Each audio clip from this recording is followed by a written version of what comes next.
বর্তমানে বাজারে যে স্কুটি বের হয়েছে, মেয়েরা কি তা চালাতে পারবে? মেয়েরা যদি স্কুটি চালাতে যান এবং সেটি চালাতে গিয়ে যদি তাদের পর্দার খেলাফ না হয়, ধরুন প্রচণ্ড বাতাসে তারা যদি স্কুটি চালান এবং শরীরের বিভিন্ন অঙ্গ প্রত্যঙ্গ স্পষ্ট হয়ে আসে, তাহলে সেটি নাজায়েজ হবে। আর যদি সেরকম কিছু না হয়, তাদের ড্রেস আপটা যদি এমন হয় যে না, তাদের প্রাইভেসি বা পর্দা মেনটেন করে তারা চালাতে পারছেন, তাহলে সেক্ষেত্রে সেটি তাদের জন্য হারাম হবে না।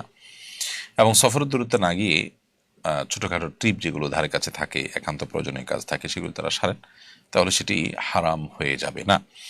এটি নির্ভর করে তাদের স্কুটি চালানোর সময় এবং পরিবেশ পরিস্থিতির উপরে।